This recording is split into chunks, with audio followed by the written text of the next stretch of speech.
Mana budak-budak RZ? Perhatian tengok video ni Tengok video. Sebab apa? Korang cakap korang tayar barang rare, dah tak ada production apa semua lagi. Guys, kembali lagi dengan Pink dalam nak shopping kat kedai motor mana pula kali ni. Jom kita menggila untuk video kali ni. Perhatian. Siapa yang nak pergi event RZ bulan 12 ni tak tayar, boleh PM Pink. Barang ada. Harga tak mahal. PM tepi. PM tepi depan, belakang, atas, bawah. Sekarang korang jual sampai 800 Okey tak apa, Pink bawa balik. Siapa nak 400. Lagi satu info.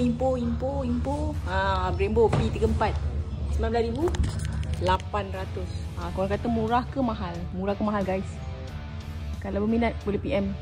So siapa lagi ada barang-barang, idea apa, nak barang apa, korang boleh PM ataupun komen kat bawah.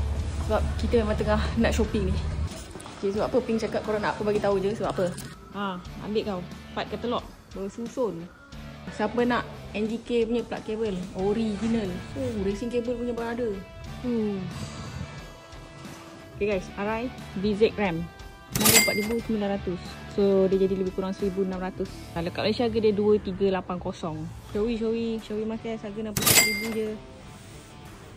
Wah, mentang-mentang Pink ni kau murahkan je. Kepada kaki-kaki racing RI RX7 dekat Malaysia harga dekat 3,000. Kat sini harga dekat 2,000 guys. Okay, dah boleh hentikan kegilaan ini bersama dengan Durian Bikers.